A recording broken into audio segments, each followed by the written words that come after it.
Buongiorno da Sicilia 24, le principali notizie. Volevo parlare della denuncia che mi aveva fatto, questa è la versione fornita da Santino Bonfiglio, l'uomo che ha confessato di aver ucciso a Messina l'ex compagna Daniela Zinnanti. Sanità, il super burocrate Salvatore Iacolino, indagato per concorso esterno alla mafia, ascoltato dagli inquirenti. Il boss Carmelo Vetro puntava ai fondi della ricostruzione per il ciclone Harry con l'aiuto del manager. È morto Bruno Contrada, aveva 94 anni, il super poliziotto dei misteri, per anni al centro di una controversa vicenda giudiziaria. Pronta per un trattamento estetico in diretta social, ma a farle la punturina sarebbe stata una falsa dottoressa di Catania con tanti followers. A Catania presi d'assalto numerosi distributori di sigarette fatti esplodere con ordigni rudimentali, 2 arresti. Save the Children, a Catania record di minori accusati di associazione mafiosa, raddoppiate anche le risse tra i più giovani. Gasolio importato con falsi documenti per evadere le imposte, maxi frode tra l'Est Europa e la Sicilia, scoperta la Guardia di Finanza di Catania, al centro un imprenditore di Adrano. Calcio, il Catania guarda alla sfida con l'Altamura contro i pugliesi, rientrerà Quaini dopo la squalifica. L'obiettivo è riprendere a correre per recuperare fiducia in vista dei play-off.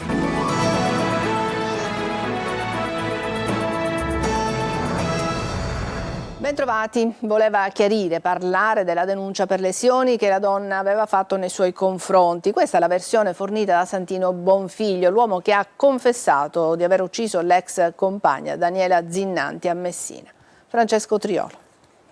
È stato interrogato nel carcere di Gazzi a Messina Santino Bonfiglio, 67 anni, accusato di aver ucciso a coltellate la ex compagna Daniela Zinnanti, 50 anni, dalla GIP Alessia Smedile e dalla PM Roberta Laspeme. L'indagato ha confermato la confessione resa dopo il fermo. Bonfiglio ha detto di essere andato a casa della Zinnanti perché voleva parlare della denuncia per gravi lesioni che aveva fatto la donna nei suoi confronti e che lui contestava. Intanto emergono nuovi particolari e nuove testimonianze, come quelle dei vicini dell'uomo di via Polveriera, che raccontano di aver sentito più volte le liti tra i due, la signora Daniela che gridava e l'intervento di polizia e carabinieri. Una volta è intervenuta anche l'ambulanza e la signora è stata portata in ospedale. Tutti, ha detto una vicina, pensavamo che non sarebbe finita bene, non che l'ammazzasse, certo, ma sicuramente che l'avrebbe fatta ancora del male. E a casa di Daniela Zinnanti in via Lombardia ci sono i fiori sotto la finestra della sua camera. Lì è stata trovata morta dalla figlia, lì si è recato Santino Bonfiglio nonostante fosse ai domiciliari e su quella misura richiesta dal GIP che adesso si concentra la famiglia. Era prevista l'applicazione del braccialetto elettronico, cosa mai avvenuta perché il dispositivo mancava. Per questo la famiglia di Daniela Zinnanti parla di morte annunciata e su questo aspetto chiederà spiegazioni attraverso il legale, l'avvocato Filippo Brianni. Sì, chiaramente le indagini sono all'inizio, vedremo esattamente cosa è successo, ne abbiamo piena fiducia negli investigatori che ritengo finora stiano facendo un ottimo lavoro e se questo aspetto dovesse emergere, chiaramente andremo poi fino in fondo su questo profilo. Quella di Daniela Zinnanti è una morte che ha lasciato sgomenta tutta la città. A distanza di un anno da quella di Sara Campanelle, i familiari di Sara hanno inviato una lettera a quelli di Daniela. È un ergastolo di dolore, ogni giorno sopravviviamo a un tormento che non dà tregua, hanno scritto. L'invito, dicono le associazioni antiviolenza, è quello di denunciare, ma poi servono gli strumenti per tutelare chi lo fa.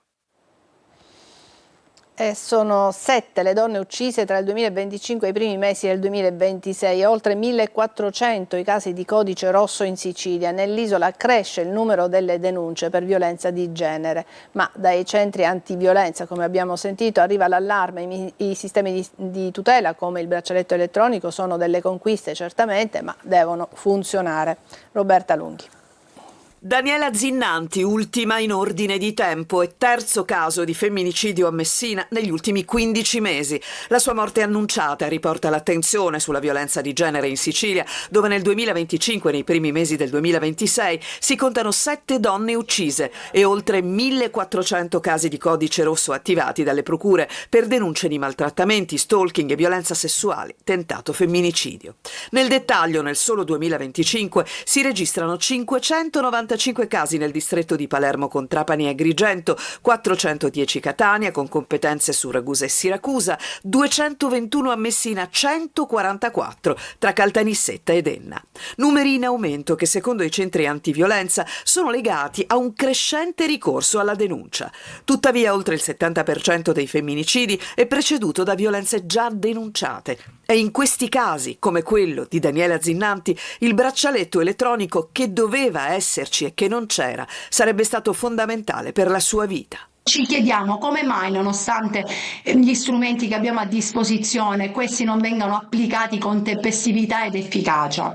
Perché è nelle mancanze, nei ritardi che si consumano le tragedie. E allora dobbiamo avere il coraggio di chiederci seriamente che cosa non ha funzionato e quello che bisogna ancora fare affinché nessuna donna debba più morire.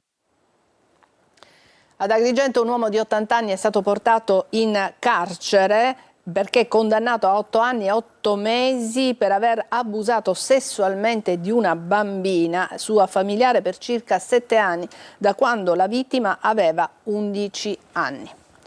Emergono nuovi dettagli nell'inchiesta su mafia e corruzione alla Regione. Il boss mafioso Carmelo Vetro, finito agli arresti assieme al dirigente Teresi, puntava ai fondi della ricostruzione per il ciclone Harry con l'aiuto del super burocrate Salvatore Iacolino, il manager indagato per concorso esterno alla mafia. Oggi viene ascoltato dagli inquirenti. Emanuela Corsi.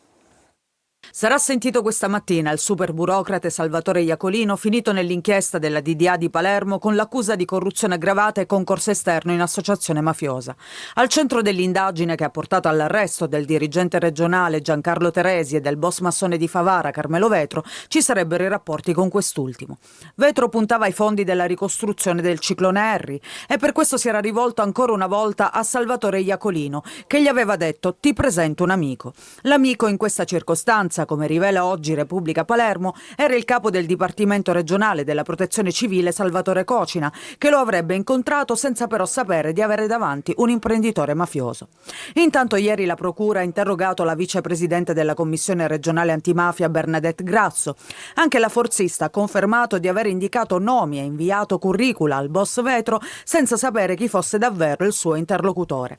La deputata è stata ascoltata come testimone ed ha raccontato di non avere mai sospettato nulla e di essersi fidata perché quell'uomo le era stato presentato da Iacolino. Non l'avrebbe però mai incontrato di persona, solo contatti per via chat e telefono. Quelle assunzioni da parte di un'impresa di vigilanza vicina a Vetro poi non si fecero più e per questo Bernadette Grasso non risulta indagata. Lei, nonostante non sia indagata, ha scelto di autosospendersi dalla commissione antimafia. La vicenda nel frattempo fa crescere le già esistenti tensioni politiche anche all'interno della maggioranza, dove il clima resta teso con le opposizioni che chiedono la fine della legislatura. Ed è durata davvero pochissimo questa audizione perché si è avvalso della facoltà di non rispondere l'ex manager del Policlinico di Messina Salvatore Iacolino, convocato per essere interrogato alla Procura di Palermo, che lo ha iscritto, come abbiamo sentito, nel registro degli indagati per concorso esterno in associazione mafiosa. Accompagnato dai suoi legali, ha preferito non rispondere alle domande dei pubblici ministeri. E adesso sentiamo l'atto d'accusa del sindaco di Catania, Enrico Trantino, sull'inchiesta proprio che riguarda il supermanager Iacolino. La sanità, dice Trantino, deve uscire dalle logiche di amicizia e vicinanza politica. Giusy Lazzara. Sanità nella bufera dopo l'inchiesta Iacolino, il supermanager indagato per concorso esterno in associazione mafiosa.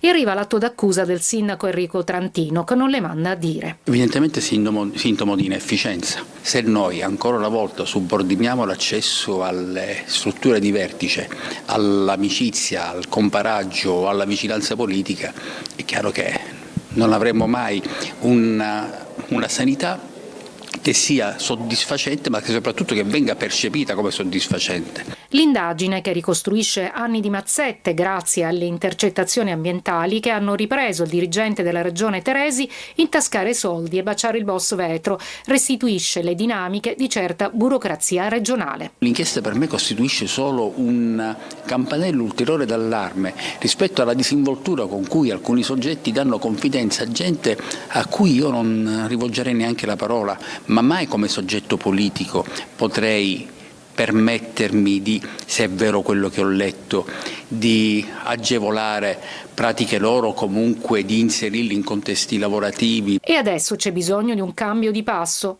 per un reale cambiamento a partire dalle logiche della politica.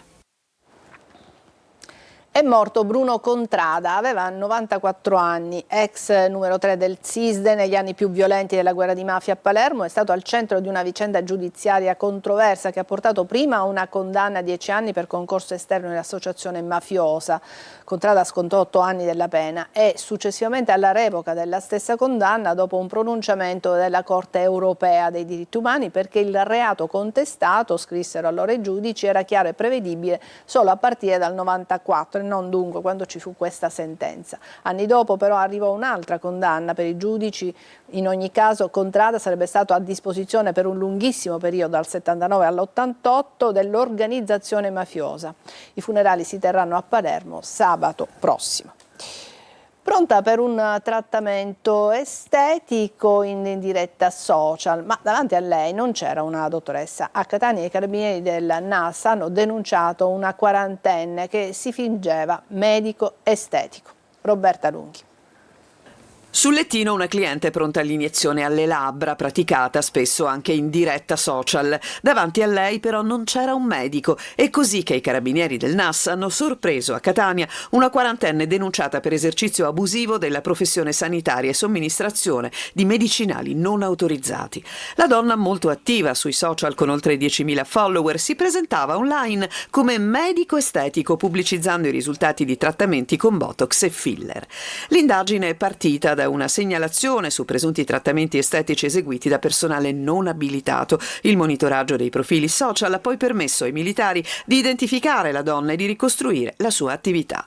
Gli interventi venivano effettuati in un'abitazione privata, trasformata in ambulatorio improvvisato senza autorizzazione. Quando è scattato il controllo, la finta dottoressa ha tentato di mascherare invano gli strumenti e i farmaci utilizzati, che sono poi stati sequestrati dai carabinieri. Trovati anche un tariffario e un'agenda con le prenotazioni, oltre alla lampada utilizzata per realizzare contenuti da pubblicare sui social. A Catania presi d'assalto numerosi distributori di sigarette fatti esplodere con ordigni rudimentali. 2 le persone arrestate. Giusy Lazzaro.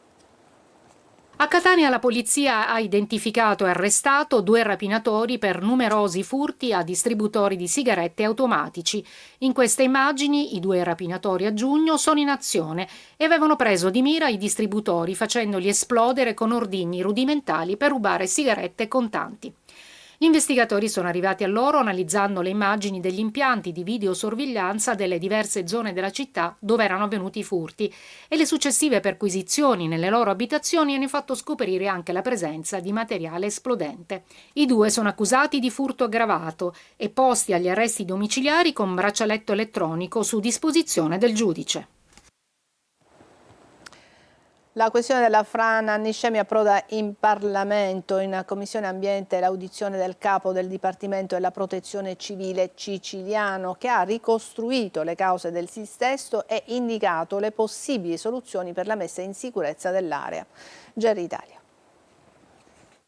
La frana che a fine gennaio ha messo in ginocchio una parte del territorio di Niscemi arriva ancora all'attenzione del Parlamento. Davanti alla Commissione Ambiente della Camera dei Deputati, il capo del Dipartimento della Protezione Civile Fabio Ciciliano ha ricostruito le fasi che hanno preceduto il cedimento del terreno. Secondo i dati analizzati dalla Protezione Civile, le precipitazioni registrate in quei giorni non sarebbero state particolarmente intense. A far scattare l'allarme invece sarebbe stato l'aumento dell'umidità nel sottosuolo rilevato dai sistemi satellitari. Nel giro di pochi giorni il livello di saturazione del terreno è cresciuto rapidamente fino a provocare il distacco principale della frana il 25 gennaio. Durante l'audizione è stata anche tracciata una strategia per la messa in sicurezza dell'area a sud della città. Gli interventi previsti puntano innanzitutto a ridurre la quantità d'acqua nel terreno attraverso opere di drenaggio e ingegneria idraulica. Per poterla ridurre è necessario fare 2 cose: assistenza alla popolazione, quella che si sta facendo adesso, e poi ovviamente un'attività stabile che deve prevedere la messa in sicurezza del territorio, quindi la riduzione della vulnerabilità,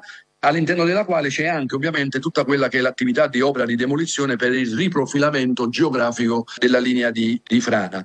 L'obiettivo, spiegano dalla Protezione Civile, non è soltanto riparare i danni, ma prevenire nuovi cedimenti. Un caso che secondo gli esperti riaccende i riflettori sulla fragilità idrogeologica di molte aree del paese e sulla necessità di investire sempre di più in prevenzione e monitoraggio del territorio. La violenza in corsia non accenna a diminuire. L'anno scorso oltre 23.000 medici o infermieri sono stati coinvolti in quasi 18.000 episodi di aggressione. Sono alcuni dei dati della relazione annuale dell'Osservatorio Nazionale sulla sicurezza delle professioni sanitarie. Le aggressioni sono soprattutto di tipo verbale. In un quarto dei casi sfociano in attacchi fisici. Gli aggressori sono prevalentemente i pazienti e il sesso femminile è il più colpito. I professionisti più frequentemente aggrediti sono gli infermieri, seguiti dai medici e operatori socio-sanitari. Quanto agli scenari, quello più frequente è l'ospedale, specie il pronto soccorso. La Croce Rossa segnala come i 2/3 degli episodi di violenza si siano verificati anche sull'ambulanza, oltre 1.000 le denunce. Un report di Save the Children certifica a Catania c'è un record di minori accusati di associazione mafiosa. Sentiamo Marco Gullà. In Sicilia è in calo il numero dei minori segnalati per rapina e associazione per delinquere, ma preoccupa l'incidenza per associazione di tipo mafioso, la più alta in Italia. Lo si evince dal rapporto Disarmati di Save the Children che prende in esame il primo semestre 2025. Nei primi 6 mesi del 2025 i minori denunciati o arrestati a livello nazionale per associazione mafiosa sono 46, a segnalare un possibile preoccupante aumento rispetto al 2024, quando sono stati 49. Dei 46 a Catania se ne registrano ben 16, un dato significativo. A Palermo invece aumentano i minori segnalati per estorsione, mentre calano leggermente a Catania. Nelle 3 città, Palermo, Catania e Messina, calano anche i reati di associazione per delinquere. Aumentano invece i minori denunciati o arrestati per porto d'armi a Palermo, 46 nel 2024, 13 nel 2014. A Catania invece 16 nel 2024, 11 nel 2014. Un'istantanea che preoccupa e che evidenzia come nell'ultimo decennio sia cambiata l'intensità e le modalità della violenza agita dagli adolescenti, più immediata, visibile, condivisa e amplificata anche attraverso i social media. Adesso una breve pausa, tra poco.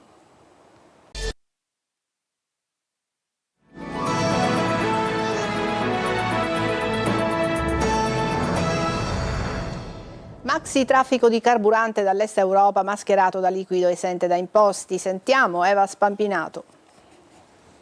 Dichiaravano che fosse un liquido bioanticorrosivo, ma in realtà era gasolio e arrivava in Italia da raffinerie dell'est Europa su gomme o su rotaia, utilizzando documenti falsi in cui si dichiarava che quel liquido, 400.000 litri in tutto, era esente da imposte. Una maxi frode tra l'est Europa e la Sicilia, scoperta dalla Guardia di Finanza di Catania, che secondo la procura etnea aveva un meccanismo preciso e ben rodato, portato avanti da un imprenditore di Adrano del settore dei trasporti e dai suoi 4 presunti complici indagati per sottrazione fraudolenta al pagamento delle accise sui prodotti energetici.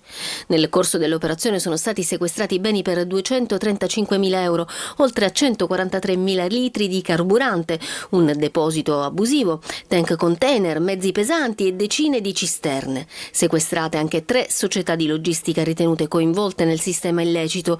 Per 2 indagati è scattato l'obbligo di presentazione alla polizia giudiziaria, mentre per altri 3 il divieto di esercitare attività di impresa.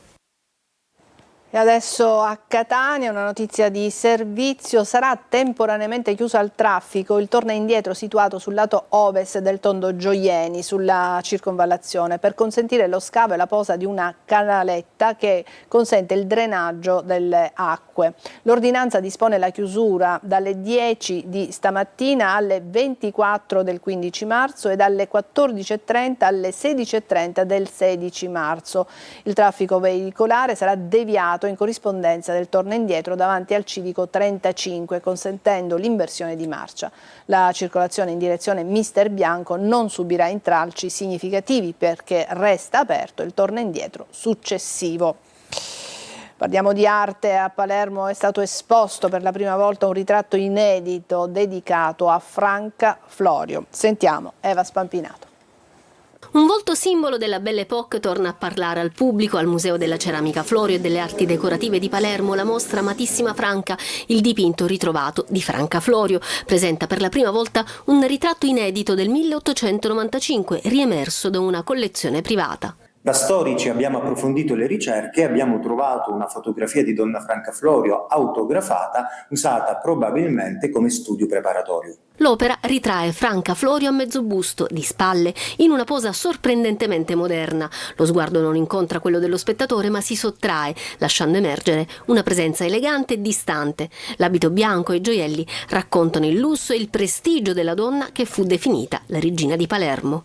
Lo si capisce per i tratti del viso e per il profilo importante, ma anche per i gioielli indossati. Infatti è noto il Collier des Chênes di Cartier. Il dipinto, mai esposto prima, è stato identificato dagli studiosi Vincenzo Profetto e Antonio Locascio e restaurato per l'occasione. In mostra anche fotografie originali d'epoca che dialogano con il quadro, ricostruendo l'immagine pubblica di una figura che seppe incarnare lo splendore e il declino della grande stagione del Florio. È un documento che dà un'ulteriore conferma di quello che era il suo prestigio, ma soprattutto di quello che lei rappresentava, e cioè un simbolo della Belle Époque. L'esposizione resterà visitabile fino al 12 aprile. Adesso una breve pausa e poi il calcio.